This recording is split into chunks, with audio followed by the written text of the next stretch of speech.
hola y bienvenidos a la Daily Hustle. Soy Enrique Byrnes y presentes la mejor cerveza. No Abate Porno Filter Network. Will the Thrill Clark not with us this morning.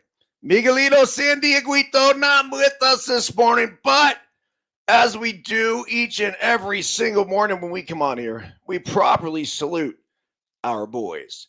Yes, yes, yes, yes, yes, yes, yes. Woo! Remember this, folks.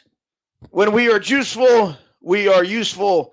And when we are juiceless, we are fucking useless. A very pleasant good morning to you on the 24th day of April 2024. Let's kick things off with today's written electronic email communication sent out just a few moments ago. Buenos dias. Today is Wooden Wednesday, April 24, 2024. And it also just so happens to be National Pigs in a Blanket Day. So if you are into the little pastry wrapped wieners, today would certainly be the day to indulge. Daily Hustle quote of the day. Learn as if you're going to live forever and live as if you're going to die tomorrow. John Wooden. Daily Hustle translation. So long as we are here on earth, it's imperative that we continue to be lifelong learners capable of rethinking and relearning everything in our ever-changing world. As we have happened to discuss several times here in the Daily Hustle, it's impossible to learn what we think we already know. On the same token, in order to charge and maximize our life experiences, we must also live as if we could die tomorrow. Coming to grips with our mortality is not meant to scare us, but rather it's a reminder to prioritize what really matters in life. If today really was going to be your last day, would you be doing what you are planning to do today? Or would those plans instantly change? More than anything, let's make sure we are doing the things we want to do and spending the time with people we want to spend our time with while not wasting a single minute. Recently, I lost a couple of close friends and have another that's been fighting for his life for several months now. Beyond heartbreaking, it's been a harsh reminder that life is fleeting and our impermanence is real. Knowing this, in my humble opinion, there is only one question remaining. How many of us are going to truly fucking live? EB. So, there it is, this morning's Daily Hustle. I thought it was fantastic. Just kind of coming to grips with a lot of the things that, we don't want to talk about. And, between Ozzy and Dave McCarthy, who just recently passed away, a former teammate of mine with the Oakland A's, I think it really kind of opened some eyes as to, hey, these are my contemporaries, right? These are guys that I spent a lot of time with. These are former teammates. These are guys I got in the trenches with. These are dudes that I was honored and blessed to be able to call friends and teammates, and they had families, and just all of a sudden like that, poof, they're gone. So let that just be a reminder to all of us. Tomorrow is not guaranteed. The end of today is not guaranteed. And so we then have to ask ourselves, are we doing the things that we want to do and spending the time with the people that we want to spend our time with, knowing that time is the most precious resource that we possess in life. Okay, a few of the top stories had a fun Deuces Wild last night. Ian Miller filled in for Will. Will was unavailable last night, sort of a last-minute thing. Giuseppe Pepe Manuele joined. We had a great debate about the greatest athlete of all time, which I think it could go on. And I think you have to define exactly what that athlete or what expectations you have of the athlete. And by the way, we're presented by Bet Online, the number one online betting destination. Go to Bet Online for all of your latest news, info, scores, stats, odds, and predictions. Bet Online. Use the promo code BLEAV, capital BLEAV, to get 50% off your first deposit on Bet Online, where the game starts. Okay, so we discussed the exchange yesterday between Aaron Boone and Hunter Wendelstedt, the umpire, who threw Boone out of the game after only 5 pitches. But it wasn't Boone who was chirping anymore. It actually was the fan in the stands who was sitting right above Boone. Yet Hunter Wendelstedt ended up throwing Boone out. Anyway, Boone comes out. He's like, yo, look, dude, this wasn't me. I didn't open my mouth. After the game, there wasn't a whole lot of accountability. It was just, hey, look, Hunter Wendelstedt didn't care who said what. The bottom line was Aaron Boone is the manager, the leader of the Yankees, and if something is coming from that area, he was going to throw them out. He said enough was enough. There was more that was said, and that's why he had the quick hook. Went off a little bit about it yesterday, but I do believe that there needs to be common sense that prevails here. If one of the other umpires noticed that it wasn't Boone, which I don't know if they did or not, you got to go up in there and rectify the situation. Like, there's no way. MLB and the umpires got to come out and apologize. This is a game I think the Yankees end up losing 2-0 too. It fucking matters if there's skippers in the dugout. It does. And sometimes him not being there actually helps. But in this case, they were just getting going. I mean, they haven't gotten warmed up yet, right? The blood wasn't even necessarily flowing. And you could tell that Aaron Boone's like, I'm not looking for confrontation this early. Like, just let's go. And sure as shit, Hunter Wendelstedt throws him out. So yesterday, Juan Soto struck out looking, despite each pitch missing the zone. And what is another umpire embarrassment. There's an article in the New York Post today. I love the Post. It says 6 balls, 0 strikes, 0 swings, and yet 1 strikeout for Juan Soto.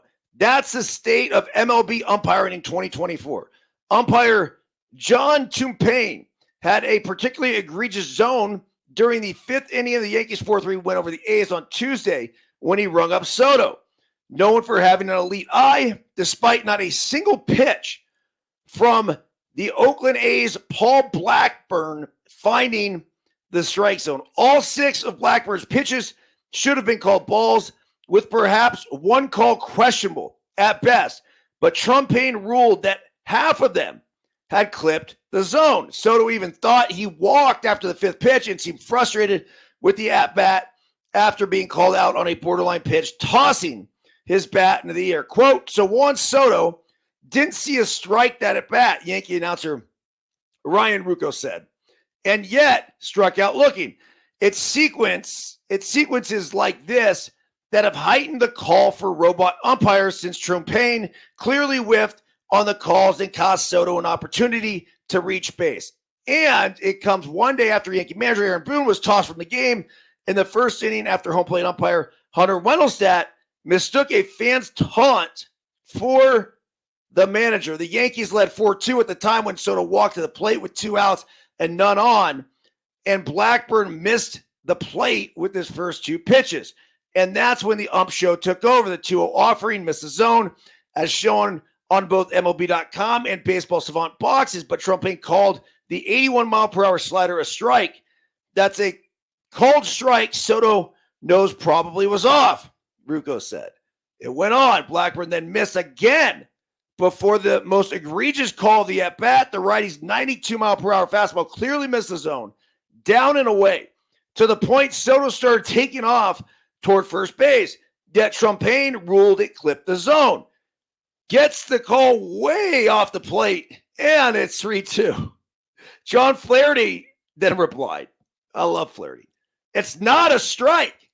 The 3-2 offering could be argued to be borderline, as the MLB.com and Baseball Savant zone showed the very tip of the ball hit the zone.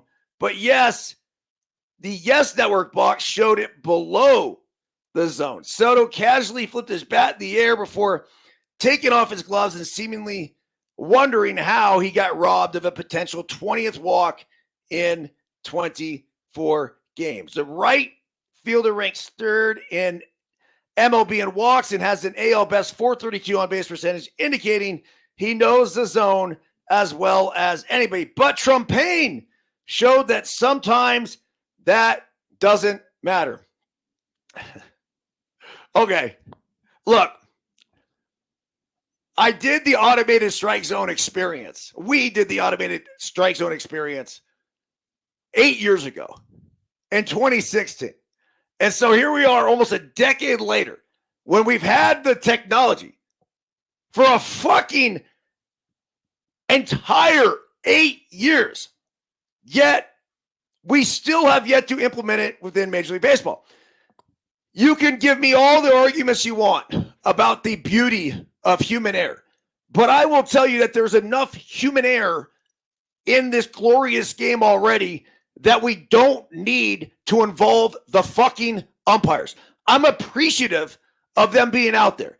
I do respect what they do. Managing a game can be very difficult in the sense that they need to make sure everybody is doing the proper things and yada, yada, yada. They're game managers, right? Not in the sense of the manager, but like game managers. So they're there to sort of police the game, to give them the authority and power to call balls strikes and strikes balls is fucking ridiculous, especially in a day and age where we have this technology that instantly tells everybody at home and around the world whether or not it's a ball or strike, yet we withhold that information from the umpires. It's stupid. We're not taking umpires' jobs away. Catchers, I understand the pitch framing thing is really cool, and you guys pride yourselves on it, but get the fuck over it. It's a pitcher is still going to appreciate you catching a ball clean and sticking pitches and whatever. For all I know, there might even be a way you could trick the computer. Who knows? But the bottom line is the time is now. The place is here to have an automated strike zone. There's no more fucking debate that should take place. This is another example of quote unquote the ump show. It's too much. The fans did not come to see this shit.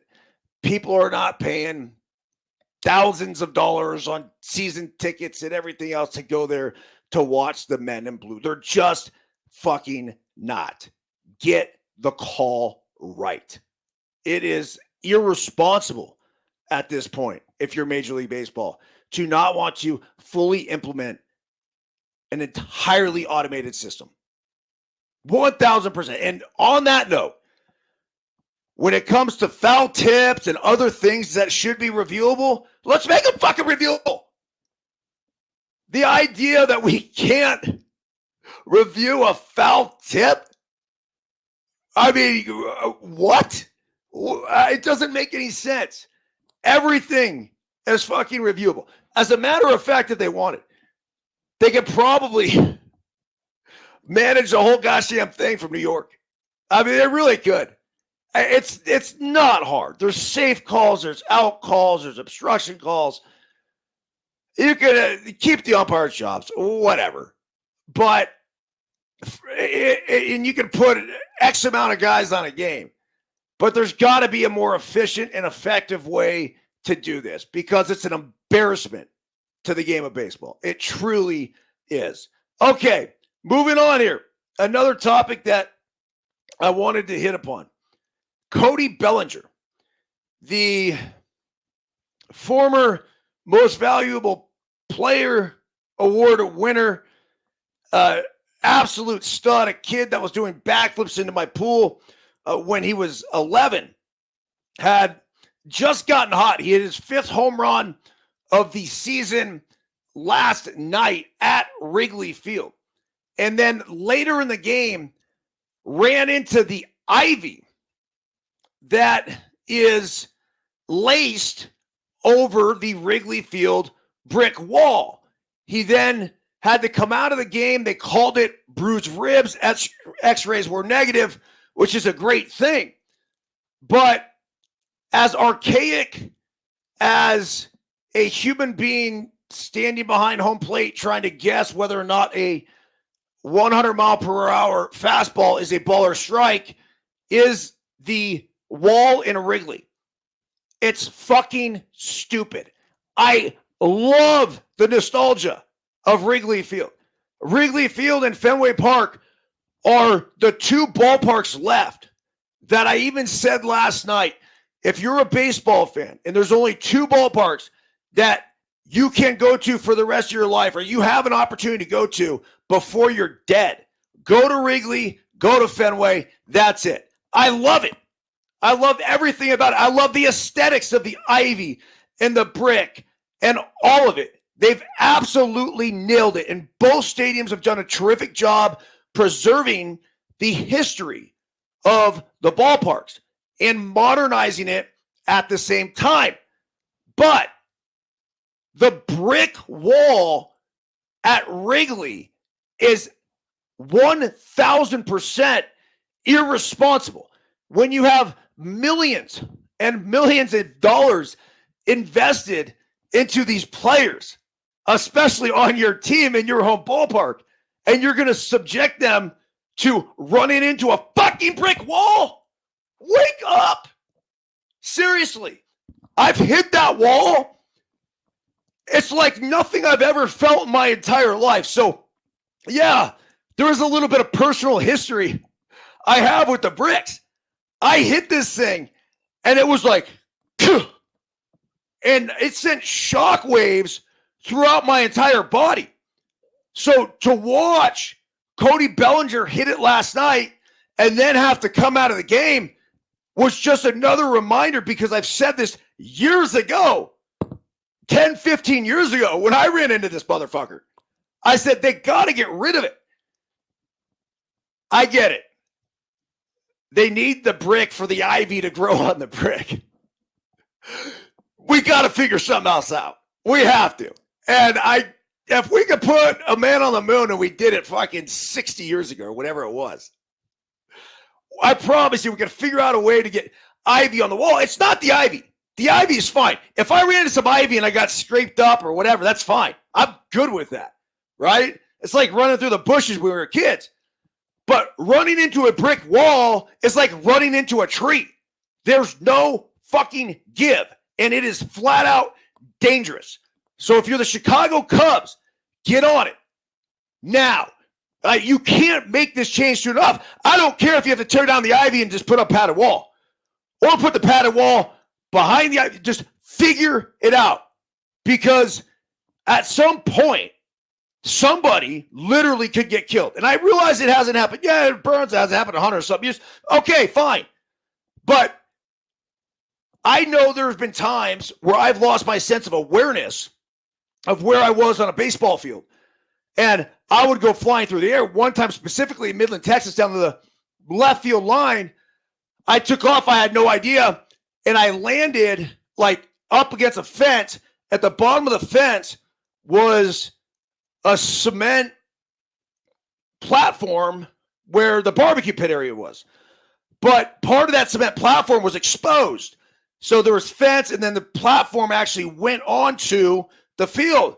And so when I came down, I fucking whacked my head on the concrete. And sure, I wouldn't have dove in head first into that had I known that was there. But regardless, sometimes as a ball player, you lose sense of awareness. And when it comes to that wall, it's awful. And you could see there was another play earlier that Bellinger had missed the ball, and he just kind of got timid. You run into that thing once, and you're like, dude, it changes the fucking game. Changes the game. So if you're the Cubs, get rid of the fucking wall. That's it. Okay, let's go over a few other things around Major League Baseball. Then I got myself some pickleball to go to. Heston Kjerstad, the Baltimore Orioles outfielder, prospect, stud, called up yesterday. He got I think it was a pinch hit later in the game. He ended up punching out.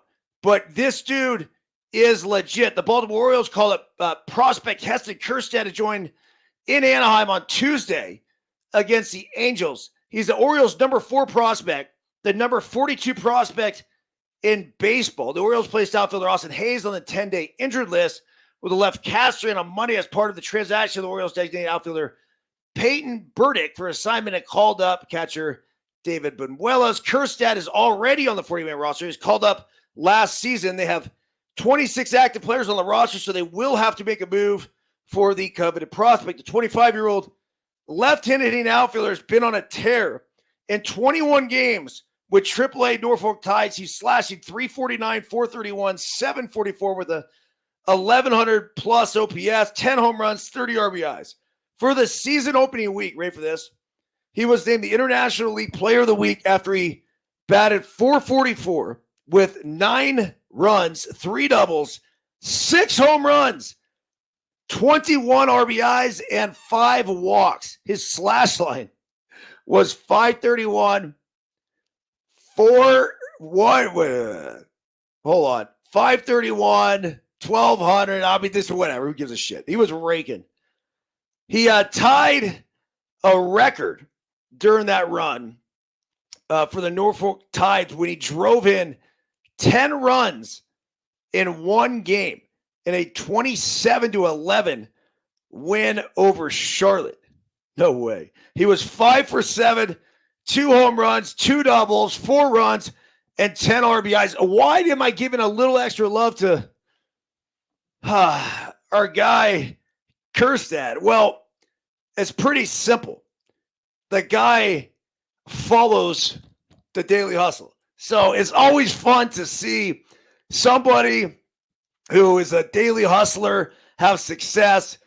Sent him a couple messages. We went back and forth on IG. So really looking forward to watching this dude take off. He is fucking legit. There's no other way to put it. And I still just cannot get over the amount of prospects that the Baltimore Orioles have. And they just keep coming at you one after another. Scores from yesterday, Tuesday, the 23rd of April, was 4-1 Cleveland over Boston. Philly went down to Cincinnati.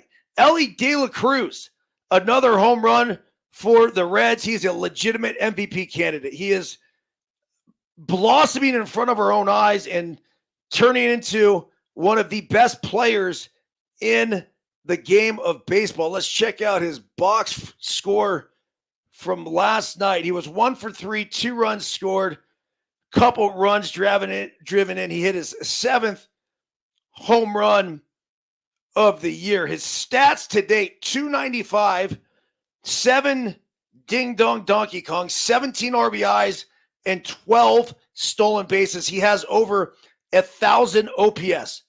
Make no mistake about it. This might be one of the best players in all of baseball right fucking now. We've always said, hey, it might happen in the future. Look, he's electric. He's more electric, in my opinion, than Ohtani. And that's obviously tough to say. Ohtani's one of the fastest, hardest throwing, and he's got the most pop. Elly De La Cruz is right there.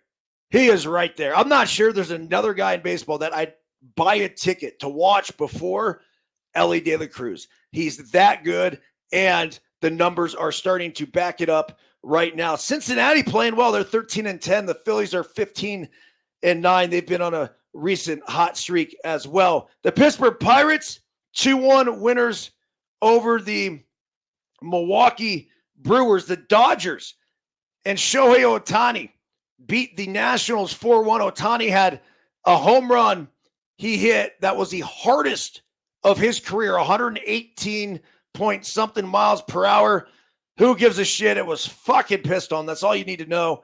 Ohtani staying hot, and the Dodgers are now 14-11. So treading a little bit of water, but you got to think at some point this team is going to catch fire.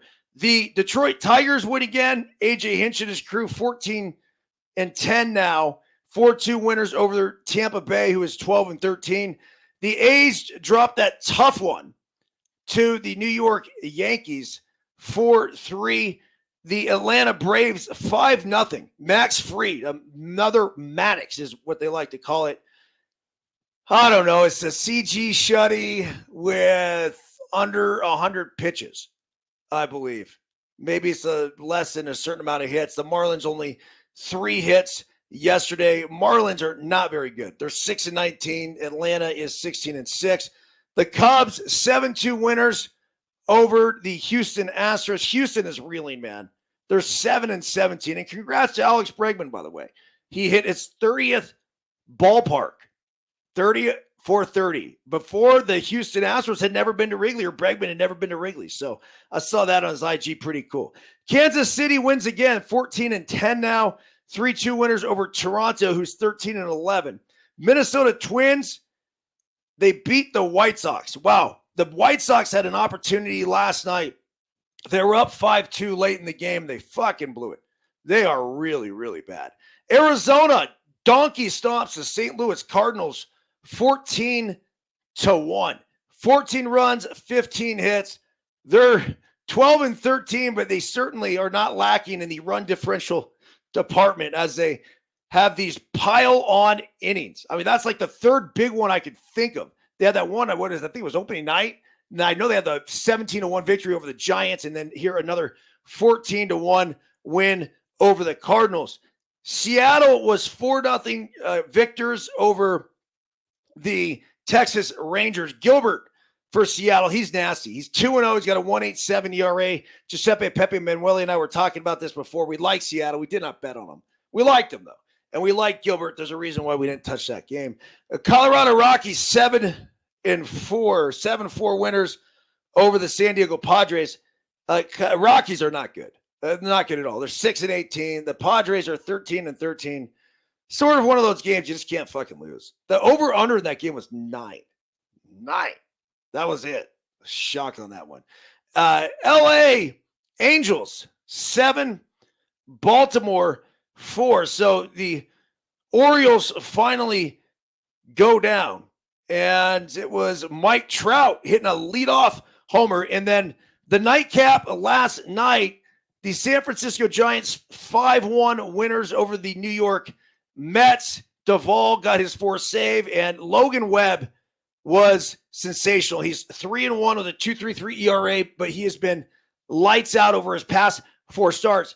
And anybody who followed baseball in the 2000s, it's got to give you a little bit of the yibby-jibbies watching Logan Webb pitch, because if he is not Brandon Webb all over again, I don't know who the fuck is. Power sinker, change, split thing, break him, like all of it. I watch him pitch. I'm like, dude, this is Brandon Webb. Brandon Webb was a 2007 Cy Young Award winner. Logan Webb is him.